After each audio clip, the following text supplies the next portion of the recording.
Okay, good morning, and the Haggadah Shel Pesach. This morning, we're going to be studying the Rav's thinking on Manishtana and Avodim Hayinu, which is the answer to Manishtana. The Rav wondered, first and foremost, why we insist on having a question and answer format as the narrative throughout Seder night. And the Rav suggests that it's to teach us that we must search for God. God only reveals himself to the one who actually makes an effort and inquires of his presence. In the words of the Rav, and I quote the Rav, at the Seder, we try to stimulate the naive curiosity of the children and thereby make them God searchers. The quest for God, along with the acceptance of the mitzvot, is the true spiritual liberation. We want to turn children, in other words, Chazal wanted to turn children into what the Rav called God searchers. And how do you search for anybody? You ask questions. Chazal were teaching us that questions are essential to Judaism. Rabbi Jonathan Sachs supports this very idea by reminding us that the Pasuk tells us, Torah tziva lanu Moshe morasha kihilat Yaakov. Torah is commanded by Moshe to us as a morasha. Morasha is translated as an inheritance, but an inheritance, Rabbi Sachs notes, that you got to work for. How does he know that? So Rabbi Sachs quotes Shamshon Raphael Hirsch, the 19th century German commentator, who notes that loreshet, the verbal form of Yerusha, means to conquer or to capture. We are teaching our children on Seder night that our Mesorah is our Yerusha, but it must be worked at to obtain it. So a child has to be inquisitive. A child has to ask. I'm reminded of the fantastic interview that occurred many years ago in the Israeli daily Ma'ariv with the then Nobel laureate I. Rabi, who was world famous scientist. The paper asked Rabbi, who was a Jew, obviously, who was the most important and influential person in his life. And he answered, my mother. And the interviewer was shocked. Wouldn't you have expected some scientist, right? But he says, no, my mother. And he pursued it further. The interviewer pursued it further. And he said, why are you attributing the greatest influence in your life to your mother? And he answered this, the following. Every day when I would come home from school, she wouldn't ask me, did you have a good day? Rather, she would ask me, did you ask any good questions today? When you ask a good question, you become an excellent student because you're inquisitive. You're involved. So that's the first point that the Rav notes. The narrative of Seder night is the formula of the narrative is question and answer. And why? To make us all God searchers, in particular, the children. So the next question one has to ask when he studies Manishtana is, who says Manishtana? One never knows what kind of a question a child will ask.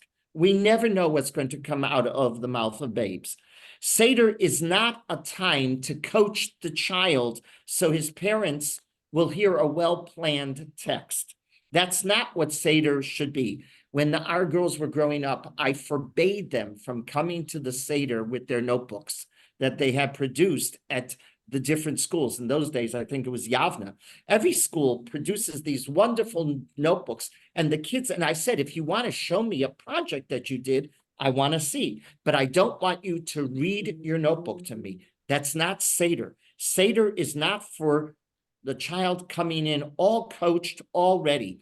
Rather, we want spontaneous, well-thought-out questions that come from the child, but spontaneity is what is crucial. The Rambam reflects this very approach because he notes in Hilchos Chometz and Matzah, Perek Ches, Halacha Beis 8:2, that Manishtana was not designed to be said by the child at all.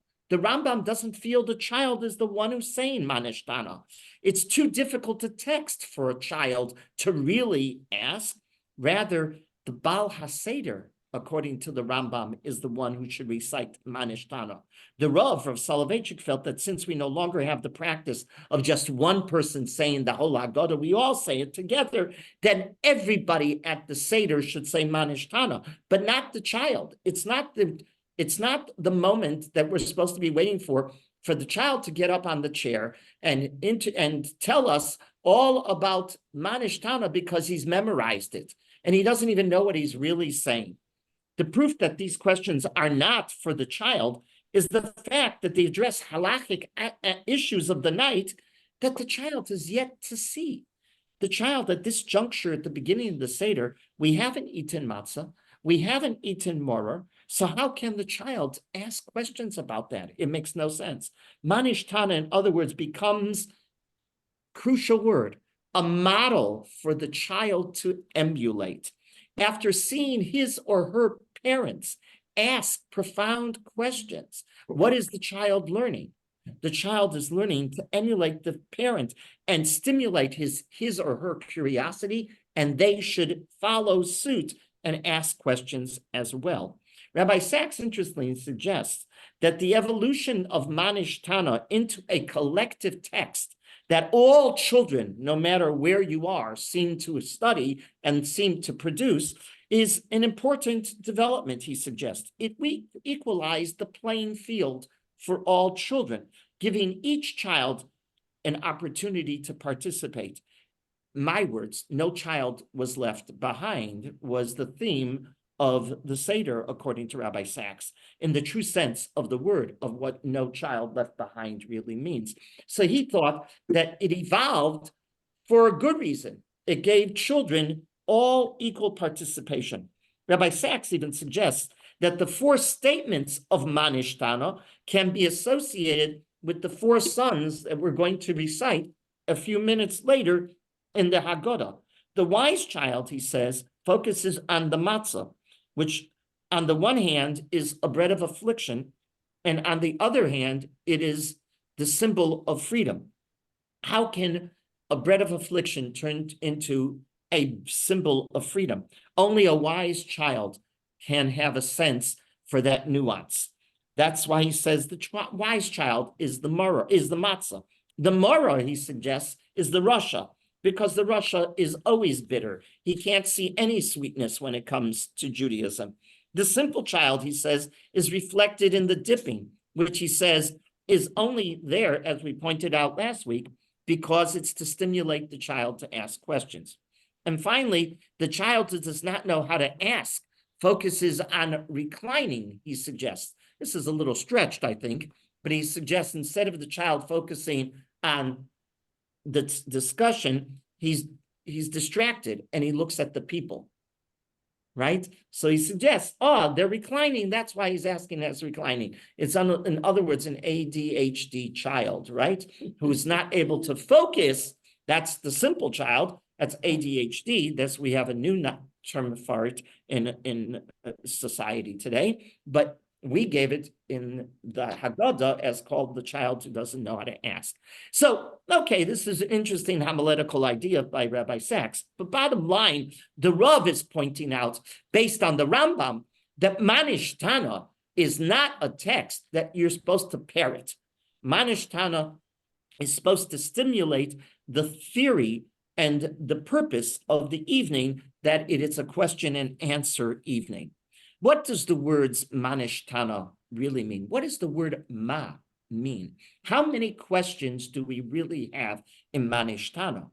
Understanding what that word ma means is the secret to understanding what these questions are all about. Usually, how do we translate Manish Tana? Why is this night different than all other nights? Many commercials are based on why is this night different than all other nights, right? But maybe it's not a question at all.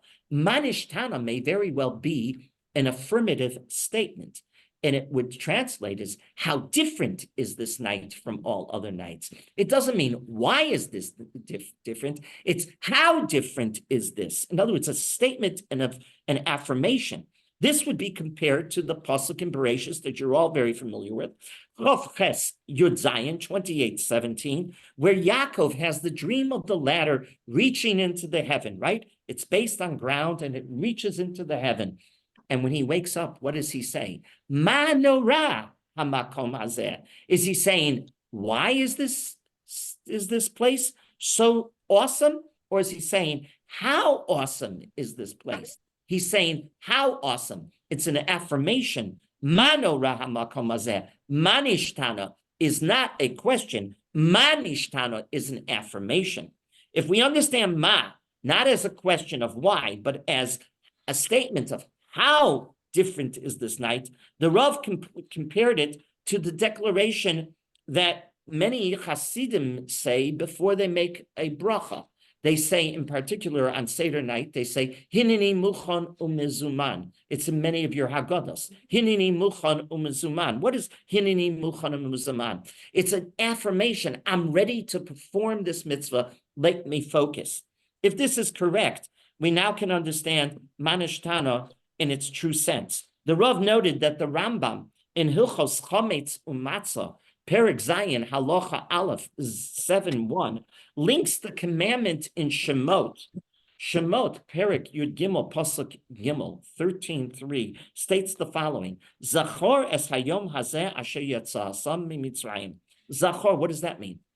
Remember the day that I took you out of Egypt, right? So there's a mitzvah of Zachor. Well, the Rambam in that halacha in Perek Zayin, halacha Aleph in Hilchos Chametz Matzah, says that Zachor of remembering Egypt reminds us of another Zachor that we have, and that one is Zachor es Yom HaShabbos Lekacho. We're to remember the day every week that Shabbos is holy. How do we demonstrate Zachor on Shabbos? We do a very interesting thing. We call it Kiddush.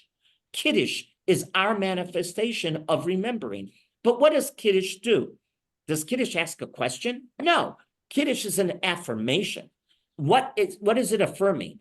That this day, called the seventh day of the week, is different than the 6 days preceding it. Correct? What does Havdalah do? Havdalah says Shabbos on the way out is just like Shabbos on the way in. Shabbos on the way in, we said, the seventh day that we're about ready to celebrate is different than all the 6 days that we just observed. The seventh day that we're now saying goodbye to is different than all the 6 days that are going to come towards us, right? That's what Kiddush and Havdalah do. It demonstrates an affirmation that these days are different. And the Rambam says, that's correct. Shabbos, that's correct. That 100%. Kiddush and Havdalah are bookends, 100%. But now what's the Rambam doing? This is the brilliant analysis of the Rav.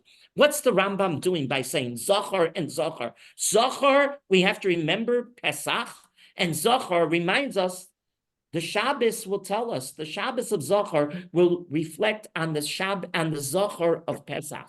And so the Rav says, oh, now I understand. What do we have to do in Shabbos, we just said? We have to make a statement, right? That this day is different than all the other days preceding it. What do we have to do on Pesach? That this night is different than all other nights of the year. We have to make a declaration. How do we make that declaration? So Rabbi Soloveitchik is suggesting Manishtana is, if you will, that declaration.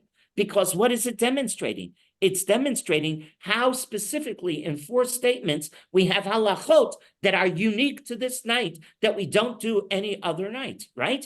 So we're demonstrating by an affirmation and by listing, by delineating, here is how this night is different.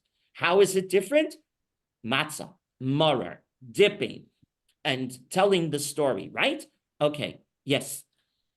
But doesn't Kiddush do that? I mean, no. You have Kiddush on Shabbos. You don't eliminate all the Kiddush doesn't demonstrate the real uniqueness. It's just a declaration. Mm-hmm. It doesn't halachically go and describe. At the end of Kiddush, you say, okay, how is Shabbos different? 39 melachos? You don't say that, right? Okay, exactly. So Manishtana affirms the Kedushas Halayla, the unique sanctity of this night, by listing the mitzvot that make this night unique. Only on this night do we have a mitzvah of matzah, a maror, and a magid, a storytelling. Even the mention of the dipping in Manishtana, we mentioned the dipping. What is that about? What is that about? That is about the Haggadah to stimulate the child. The child is to ask questions. And even the obligation to recline, what is that a function of? Why do we mention reclining in Manishtana? Because that's a manifestation of Chayav Adam Liros as Atzmo. We're obligated on this night to feel that we, not just our forefathers, were redeemed, but we're being redeemed. Based on this understanding, we now can appreciate why Rabbi Soloveitchik said, according to the Rambam, who should say Manishtana? The Baal HaSeder, not the child, the Baal HaSeder, right? Or, as the Rav said today, not the Baal HaSeder, but everyone should say it, because everyone has that obligation, right? To, via dialogue and via the dialogue format, to focus on the uniqueness of this night. So again, what did we learn? Ma nishtano, ma does not mean what? Rather, ma is an affirmation. How brilliant this night is, how different this night is, how unique this night is. That's okay, good. Let's continue on to the next point that I want to point out about Manishtana, and that is the role of matzah. When you look at Manishtana, so you have to ask again, who's saying it? What does the word mean? Ma. Suddenly, you also have to look at the matzah.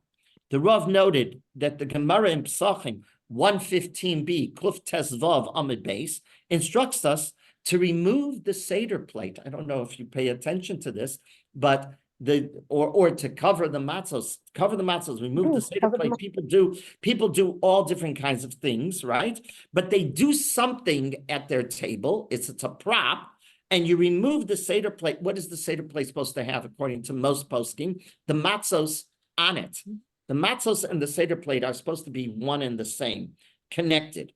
Okay? That would be certainly the preferable way. So you're supposed to remove the Seder plate before you recite the Manishtana. Why would you remove the Seder plate? So the Gemara says, so that the children will be stimulated by the question of why are you doing what? Moving, right? All of this, exactly. The Gemara, however, interesting, tells us we should remove the Seder plate before we say Manishtana, but the Gemara doesn't tell us when to bring it back.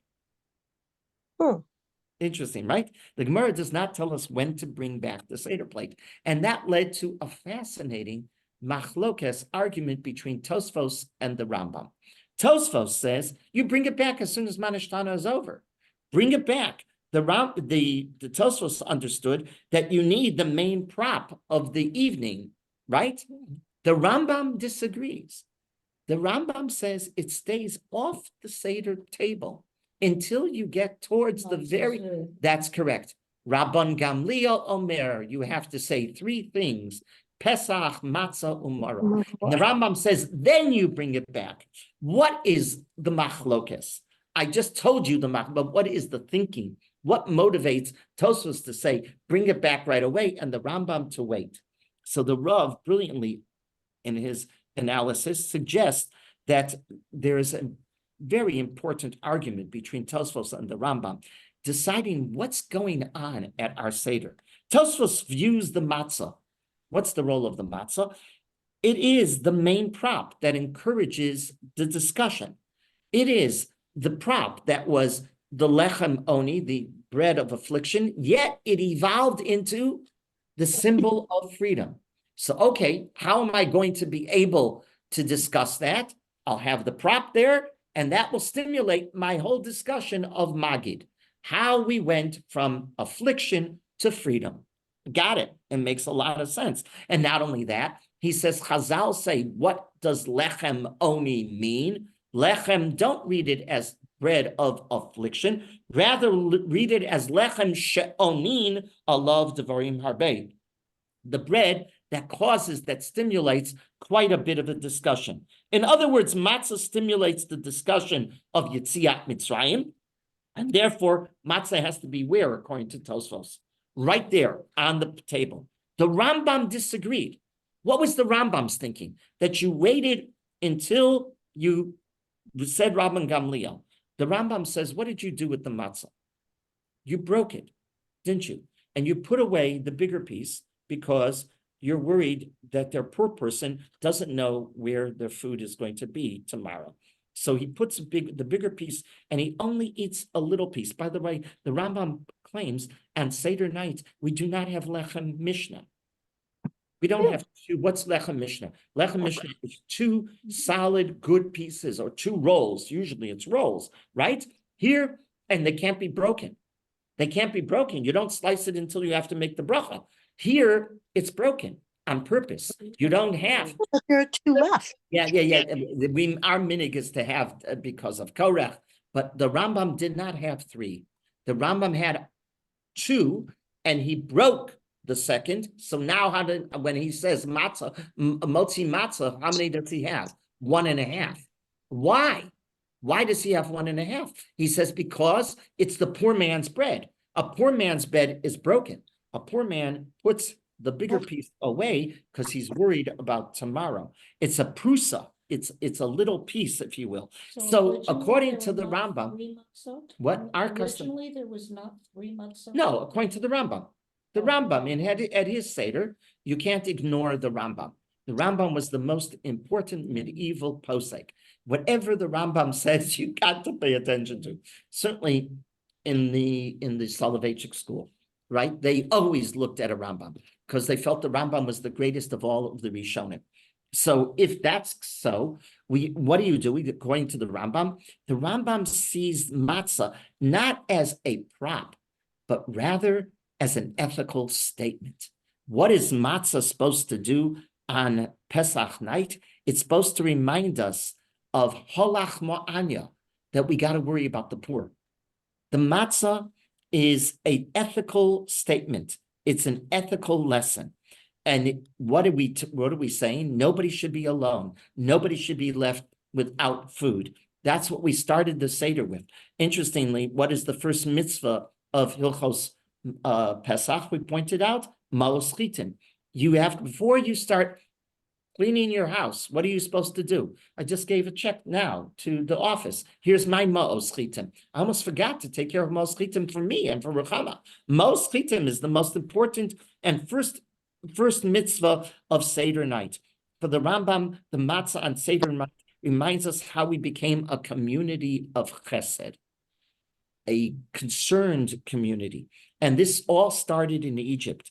And that's why the Rambam doesn't return the Seder plate with the matzos until we have told the story of Exodus in detail. And we're ready now to focus on Pesach, Matzah, Umarah. And that's why the Rambam turns it totally different than Tosfos. Tosfos understands matzah is a prop, right? To tell the story. The Rambam sees it as an ethical lesson, a very important point. So that's my comments on Manishtana via the Rav's perspective, right? Who says Manishtana? The Rav says it's not a parroting of a child. Quoting the Rambam, it's either all of us or the Baal HaSeder. And what does Ma mean? Ma does not mean what? How is this different? But and explain, why is this night different? No, it's not why, but it's how. It's an affirmative statement. And then finally, the Rav points out the matzah roll. Do you take it off before you begin? But when do you return it? And this machlokas between Tosfos, who sees it as a prop to tell the story of the difficulty of how a piece of bread went from a bread of affliction to the bread of freedom as a prop. And the Rambam, no, the Rambam looks at it, that's not what the matzah on Pesach night is all about. Matzah on Pesach night is an ethical lesson to worry about those who are lonely, worry about those who don't have. Okay, then we turn. I just want to ask you, you say, at first you said that we break it in half, put it away because we're worried about our future. We won't have enough. How did that go? The poor man. That's the poor man worries about it. Yeah. Not us. It just. Well, I mean, we're acting like the poor. The Rav is pointing out that, and that was, if you remember the halacha, exactly. And that was why we started the whole Seder night with halach ma'anya. What did the Rav point out last week? I pointed out to you. If I had a matzah and you didn't, what did I do? I broke mine in half. And I gave you half, and I had half. That's why we start the Seder with an invitation, right? Anybody who needs, who doesn't have food, come. I'll feed you. Anybody who's lonely, don't be by yourself, come. We'll have a social a social gathering. So both needs are an ethical lesson, aren't they? Okay. Then we turn, so we say Manish Tana, and after Manish Tana, my father used to say it in Yiddish. Okay, the Manish Tana has been asked, and now we answer. He used to say, okay, now's the answer. What's the answer? You check the questions, right? The shilas. Now, what's the answers? And the answer is Avodim Hayinu.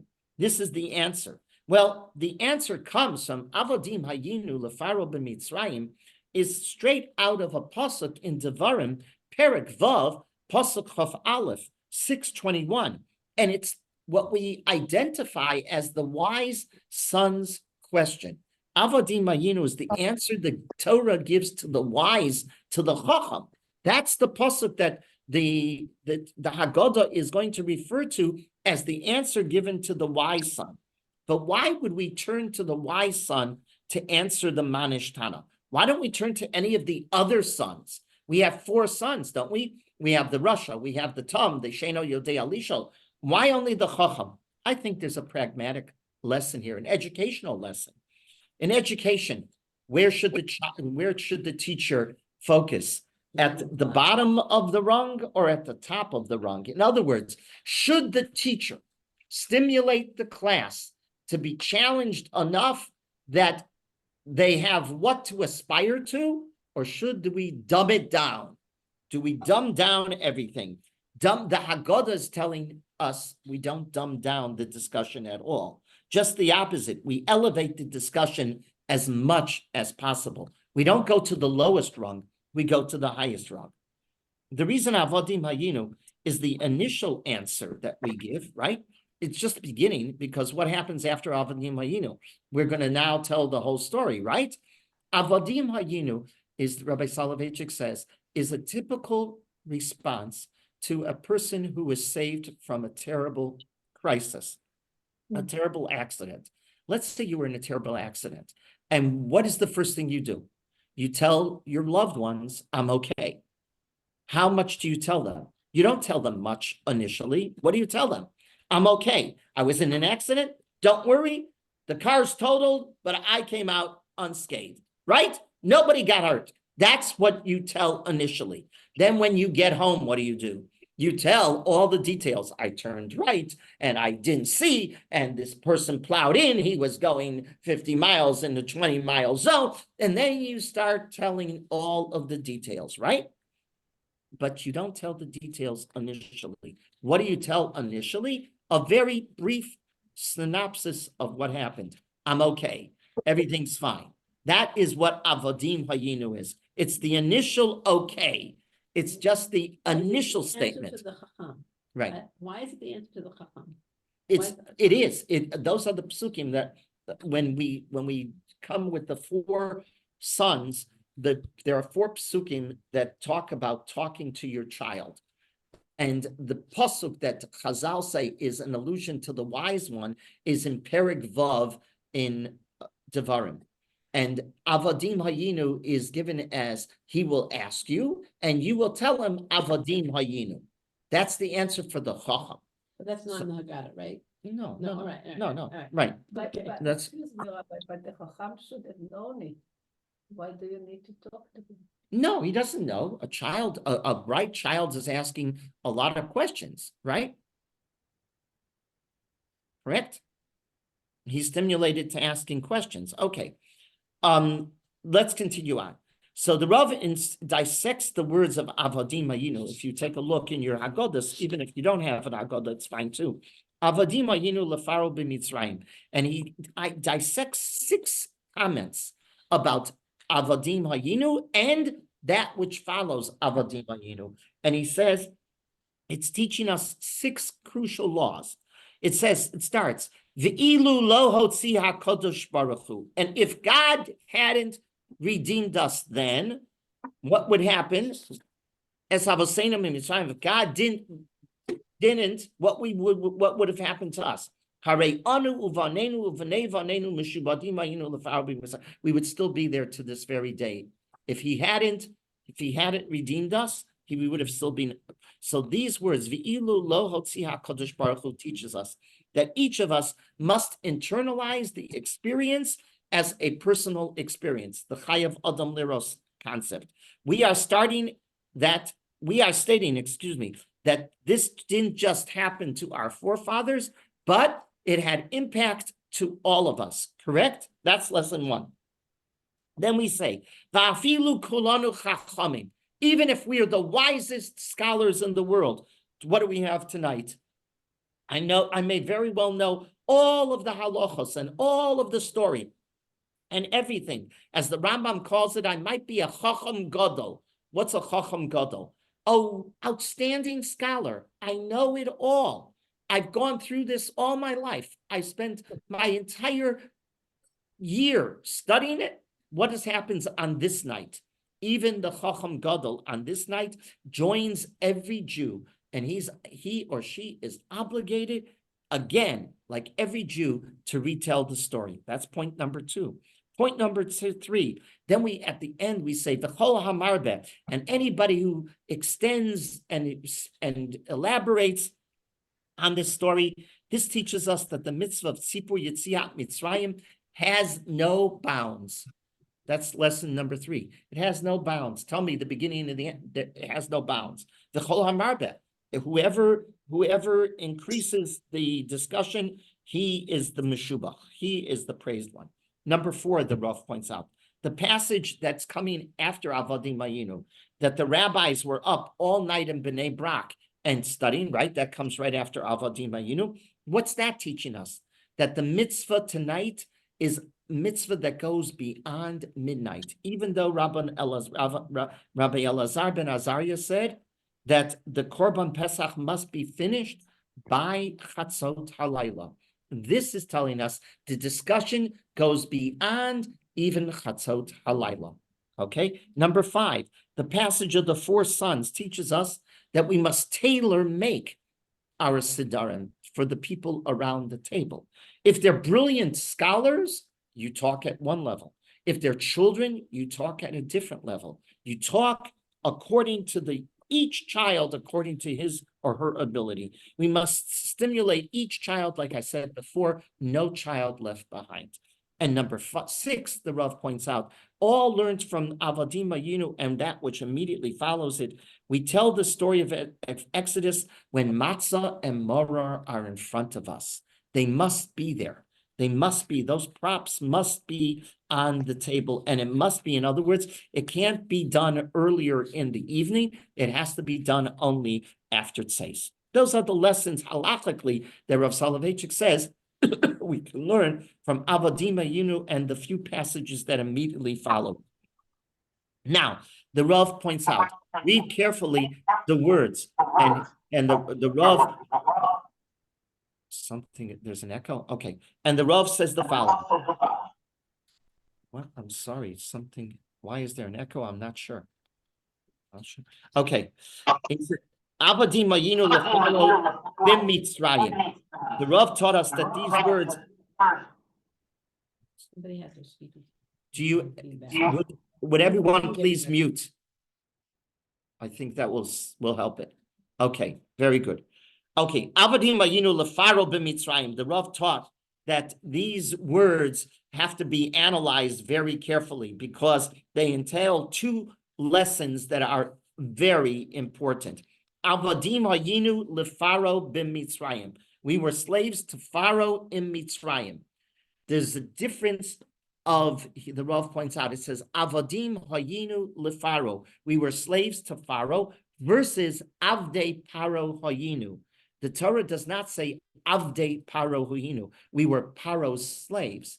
What does it say? We were slaves to Paro, not we were Paro's slaves. Is there a difference between saying we were slaves to Paro or we were Paro's slaves? And the Rav notes that there are 2 crucial lessons being taught. We were not Paro's slaves. We were slaves to Paro.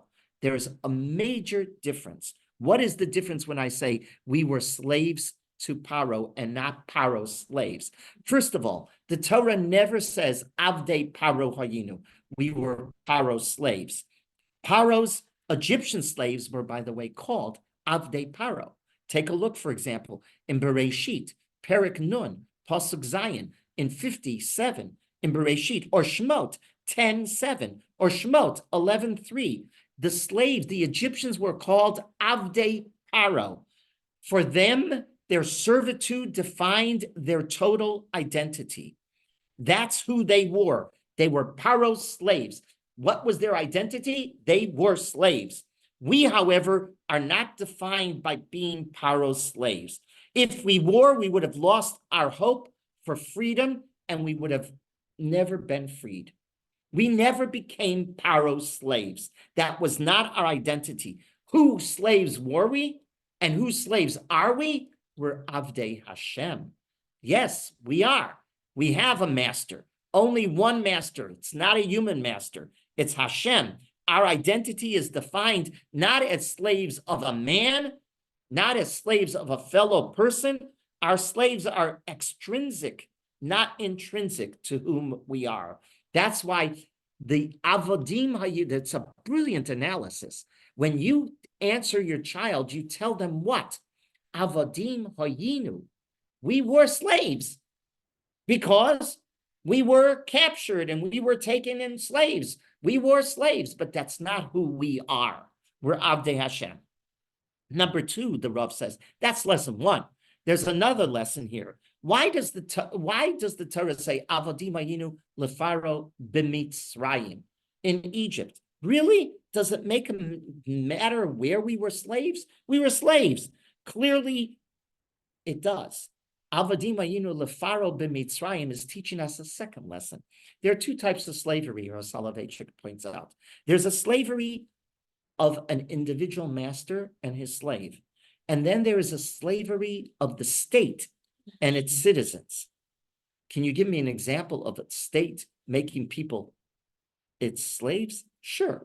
The Holocaust. Nazis. Germany made people the slaves of the state. What's the difference between a master and a slave and the state and a slave? Massive difference, gigantic.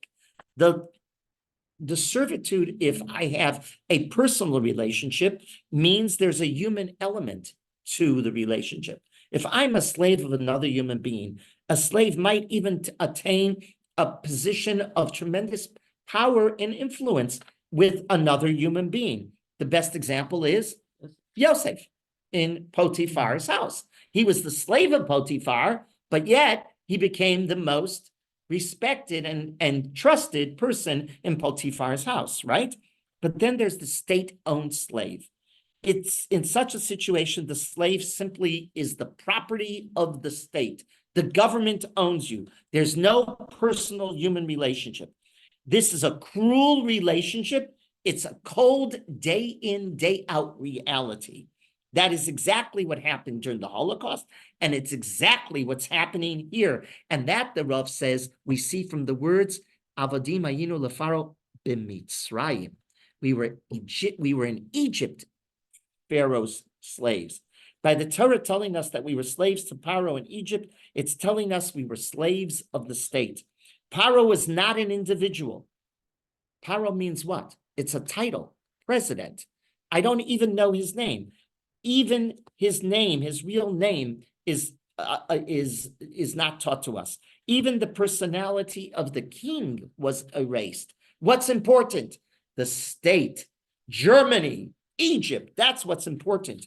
We were his faceless slaves, and the relationship was impersonal, the Rav says.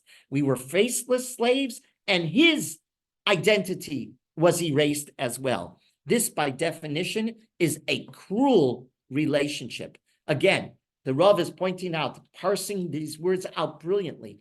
Avodim hayinu lefaro, right? Not avdei paro hayinu, avodim hayinu lefaro. It wasn't our identity, it's extrinsic. Yes, we were slaves. Our situation caused us to be slaves, but that's not our identity. We never absorbed it, because if we did, we would never have a faith and a hope for freedom, and we never lost our freedom. We never lost our faith. Viktor Frankl says that happens in the concentration camps with certain inmates as well. Those who, I would say, if I was using Viktor Frankl in religious terminology, I would say just this.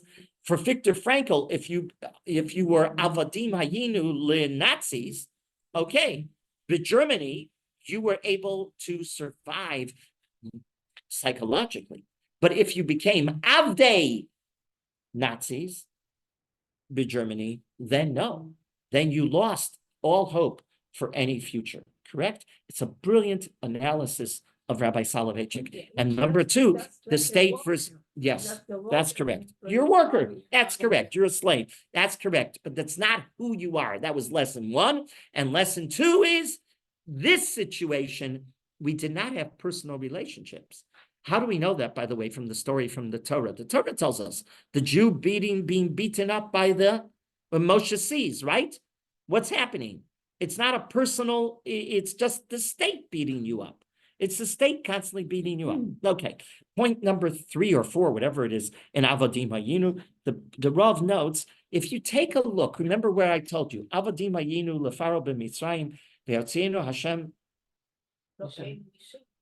Oh, interesting. If you take a look at the psukim, there's an extra word added in our text that doesn't exist in the Torah, but you got to pay close attention. Vayotzienu Hashem, here it says, what's the next word? Elokeinu. Vayotzienu Hashem Elokeinu misham. If I take a look in Devarim, Elokeinu does not exist. What does Elokeinu mean? Our God. And Hashem, our God, took us from there. That was added here. Why was it added here? Oh, because we were, what did we just say? We were in a brutal, cruel relationship. We were state-owned slaves. But our relationship with God was Elokeinu. Our personal relationship was with HaKadosh Baruch Hu. Elokeinu. It contrasts drastically our relationship with the Egyptians and our relationship with He's our God. The reason we were able to become free from Egypt is because we never lost the personal relationship with Hashem. That's what's Elokeinu also connote din? I'm sorry? Doesn't Elokeinu also connote No, din? yes, it can, but Elokeinu here means our God. And we don't deny HaKadosh Baruch Hu is the king of din, but he's our God, right?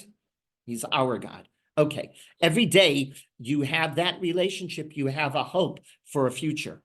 And then it continues on. And in the Avodim Hayinu, then we say, Mitzvah aleinu lesaper. And it's a commandment, right? We send at the very end. The mitzvah aleinu lesaper b'yetziat Mitzrayim. It's a command, it's a mitzvah to tell the story. This is the true manifestation of freedom, the Rav notes. A slave lacks meaningful speech. Go speak to a slave. He can't tell you, he grunts. He doesn't have vocabulary. He doesn't have sentences. He lives in a silence because no one pays attention to what the slave has to say. He has no message to share and nobody listens. A free man, however, has a message and he has an audience. No wonder why the Torah formulates the whole experience on Seder night as the father who has been liberated telling the son who never was, right, the story. That's why it's V'Gadato Levincha. The father is now the one who is full of speech because he's become a free man. A free man can do many things. What is a free man? Most important, he can tell time and he can speak. It's brilliant. He can add with speech. You're listened to and you have an audience. A slave has no audience because he's silent. The Rav noted that the Rambam describes the mitzvah of recounting Exodus by using 2 words only the Rambam used. Nobody else used these words. And you don't, I mean, that's the brilliance of Rav Soloveitchik. He would look at a Rambam like no one else looked at a Rambam. Everybody else would read that Rambam, would pay attention. The Rav noted, the Rambam says in Hilchos Chametz Matzah, Perek Zayin, Halacha Aleph, Afilu Chachamim Gedolim, even if, right, Chayavim L'Saper B'Yetziat Mitzrayim, even if you could have been the greatest scholar, spent your whole lifetime on studying Yitzias Mitzrayim. On one night, you have to act like everyone else. You got to sit down at the table and you got to tell the story all over again. You know the story. I could wake you up in the middle of the night, you'd be able to respond. You're a Chacham Gadol. The Rambam, by the way, doesn't just say a Chacham, he says a Chacham Gadol. I don't care if you're the greatest scholar in the world. This night, you have to act like every Jew. But then the Rambam, listen to this. The Chol HaMarich B'Devarim, and you're supposed to do what? You're supposed to elaborate, right? You're supposed to elaborate. She'ira'u v'shehayu. Harei ze meshubach. The chol hamarich b'devarim she'ira'u, that happened, that transpired, v'shehayu, and that was. These two words, nobody else mentions. She'ira'u, which happened, shehayu, which took place. You're supposed to tell stories, she'ira'u, that happened, shehayu, that took place. The Rav said, pay close attention to what the Rambam is teaching us by saying, what are you supposed to tell? You're supposed to tell the story, she'iro, that happened, shehayu, that took place. And the Rav notes these two words are pregnant with crucial information. She'iro always denotes passivity. You're passive. Something happens to you and to me, but you're not doing a darn thing. Who is doing it on you? In this case, Hashem, right? Or nature, whatever it be. You're the recipient, right? But you're the object. But that is what she'ira'u means. You're the object, and I was overpowered, right? That is what she'ira'u means. What does shehayu mean? Not that you are the object, but rather you're an active participant. Shehayu in Torah, in Tanakh, in biblical language is whenever you say shehayu, it means it took place, but you participated. In other words, it comes to recount the story of Exodus that details two components. The Rambam is saying, you got to tell two aspects of Yetziat Mitzrayim at your Seder. One aspect is it was imposed on every Jew. No Jew thought that it was going to happen like that, but it did, right? What did the Jew do on Pesach night in Mitzrayim? Nothing. He stayed inside his house when he stayed inside his house, and the 10th plague took place while he was inside. Who did the 10th plague? Lo malach, lo saraf, anihu v'lo acher.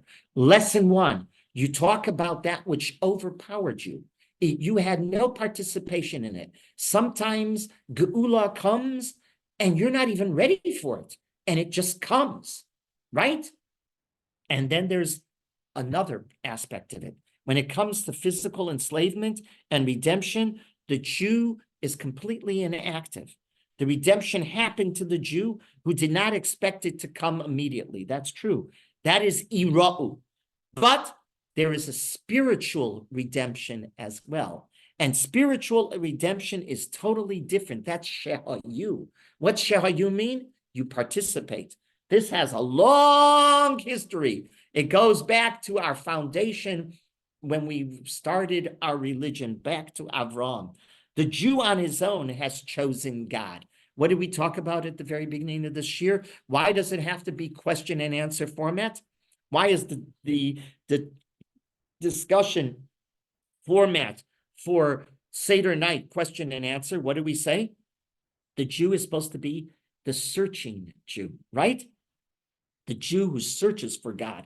And don't be complacent. Don't sit back and, prove it to me. No, I will ask. That's the Jew. The Jew on his own has chosen God. What did the Medrash say that Avram did? Avram, nobody else became the searching, lonely man of faith. He went out and he said, why is this happening? There must be a God, right? He searched for God. God encountered him. When you search for God, God encounters. The Jew is an active participant in his own spiritual redemption. That's the shehayu. So again, ira'u is physical redemption. The physical redemption, God did, you sat back, you did nothing. The spiritual redemption, the hope, the search, You had to be involved. That doesn't come on its own. God doesn't just descend. God descends on the person who searches, right? When we recount the story, we have to have both elements in the story. It's the Shehai, yes, it happened without us doing anything, right? Ani v'lo malach, ani v'lo saraf, ani hu v'lo acher. That element. We sat back and God created the redemption physically.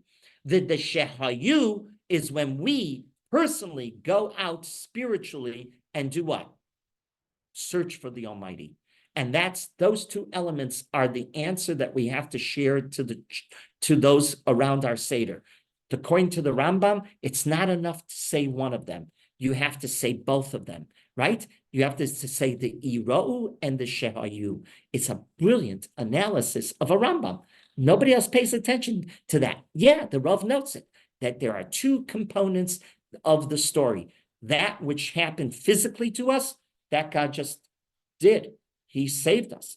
Then there is the spiritual element that we have to be involved personally. We have to be active participants. Okay, so what we saw this morning and this last year for Haggadah for this year is the Rav's understanding of Manish Tana, right? Why is it a question and answer format? What does the word ma mean? It does not mean why is this different. It's an affirmative statement of how is this different? And we saw that's crucial, right? Because it demonstrates the uniqueness of this night. Manish Tana, how is this unique? These are lochos. It has matzah, it has maror, it has magid, it has all of these elements to it, right? All part of making this night different. Yes. So, but if I understood you correctly before, you were saying that Manishana is actually an affirmation. How different? How different is like this? Manora Hamakom, right? That's right. But you're saying that the whole thing is supposed to be question and answer. Once you make a statement, Yeah. we're dealing with this proposition. Mhm. Manishtana, how different, guys, is different. Right. And now what happens? Then We you- stimulate, right. we stimulate question. Well, how is it? Please tell me how is it? How is it different? Matzah. But why matzah? How is it different? Maror. But why maror? How is it different? Dipping. But why dipping? How is it different? Reclining. But why reclining? Right? Truth is, it's more than Both. just It's why. both. You have to both, act it right. You have to ask more than just why. Why is a crooked letter, right? Okay. It's- But those are what manishtana really means. It's, remember the Rav notes, it's like zachoris yom haShabbos lekacho. It's the remembrance of the statement, the affirmation like we do on a Friday night, making this night different than the 6 days before it. And that's what we're doing on Seder night. Seder night is uniquely different than the rest of the year. Correct? Okay, that was what Manishtana was. Then we talked about what is the role of matzah? The Gemara told us we got to take it off the table to stimulate a question, but when do we bring it back? And we saw the brilliant argument between Tosfos. Tosfos says the matzah has to be there. Why? Because it's the prop that tells us that we went from a bread of affliction to a bread, a symbol of freedom. How does the same thing become one and the other? Right? That's the Rambam says, okay. Tosfos says, okay, have it on your table. And the Rambam says, no, you wait to Rabban Gamliel. Why? Because that's not the lesson that the Rambam wants us to learn from matzah. What is the lesson of matzah? It's an ethical lesson. Caring about others. That's the matzah. And we will talk about it when we get to matzah maror, right? Pesach matzah maror. We will talk, we'll bring it back, but don't use it as the only prop of a story. It's much more than a story. Don't miss out on the ethical lesson. That's how the Rambam understands it. And then we started looking at Avadim Hayinu being the answer. It doesn't say Avdei Karo Hayinu. It says Avadim Hayinu Lifaro. We were slaves to Pharaoh. That was not the definition of the Jew. It was extrinsic, not intrinsic. Very important lesson. Anybody who studies Viktor Frankl knows that this is the very same lesson that he teaches as well during the Holocaust. If you made yourself a slave intrinsically, you were lost, and you most probably died. those that stood up and really stood up psychologically and spiritually were many times those who survived. Not always. I mean, there's the mazel of what physically happens to you. You can be broken other ways, right? Then we started analyzing the 6 elements that the Rav noted were the halachos that Avodim Hayinu and the passages right afterwards were teaching us. So we started to study that. And then we asked, why does it say Avodim Hayinu lifaro b'mitzrayim? Why b'mitzrayim? Why is it so important to notify us there was a locale on the map? Okay, we'll take out an atlas. Does anybody take out an atlas on Pesach night? It's not a halacha. You got to take out the atlas and show the kids. Here's Israel, and right below it in the south is Egypt. That's not what we do. So why do we need to say that? B'mitzrayim. So the Rav pointed out there are 2 types of slavery. There's the slavery of a master and a slave, like Yosef had with Potiphar, in such a one that's a personal relationship, and you can become very influential and very powerful, as he did in the house of Potiphar. And then there is the state-owned. Which one is this? It's the state-owned. Paro b'mitzrayim. The state owns you. Do we know the name of the paro? No, we don't even know that. There's no personal relationship in this relation. We're telling the kids, you want to know? This was like Nazi Germany. That's correct. Nazi Germany, there wasn't a personal, you became owned by the government, owned by the state. And when you become owned by the state, that's a totally different relationship. And then we pointed out in Avodim Hayinu, it's using the Chacham's answer that the Torah gives, but we added a word, Elokeinu. Why do we add Elokeinu? It's contrast with, yes, our relationship with Hashem is defined by that. And then we talked about mitzvah aleinu l'saper, right? Even if you're, the Rambam's 2 words, she'irau and shehayu, that even if you're a Chacham Gadol, even if you're the greatest scholar of all times, still on Pesach night, you got to act like all Jews. You got to sit down but what do you have to do? You have to tell 2 parts of a story. She'irau, that which happened physically to us, and we did nothing. We didn't expect it. It happened at God's pace, not at our pace. But then there is shehayu. What's shehayu? That you and I became participants. That's our spiritual geula. Our spiritual geula does not come from just God alone. He needs a partner. The physical can come from God alone. The spiritual does not come from God alone. The spiritual comes when we are partners with the Almighty. And what a lesson now as the state of Israel confronts its problems, multi-level problems. On the one hand, the physical we can conquer. It's that spiritual element, that spiritual connection between Jew and Jew. It concerns me more than anything else. How can the streets erupt again with tension? It has to end. They have to unite. When they unite, they can be very, very powerful. What a lesson, right? It's the shehayu. It's not the she'irau. Irau will happen. We'll conquer we will. But it's the shehayu that concerns me more than anything else. Okay, so those are the lessons from Manishtana and Avodim Hayinu. Everybody should have a chag kosher v'sameach. Rabbi Muskin, Yes, Shelley. is Shelley. Yes, Shelley. I'd love to share something special with you. I'm not a movie goer for decades, but I will go. Well, anyway, it turned out my best friend, her parents went through the Holocaust, and so did my father. And we found out after 20 years of being friends that we're machatonim.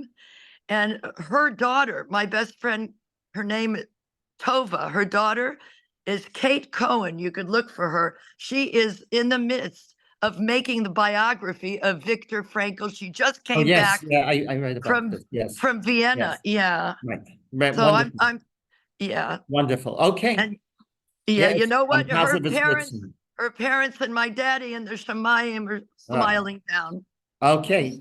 Anyway, a beautiful, kosher, happy Pesach. Amen for all of us. Family, Okay. everybody. Thank you. Okay. Thank you. Thank you so much. Thank you. Thank you. No.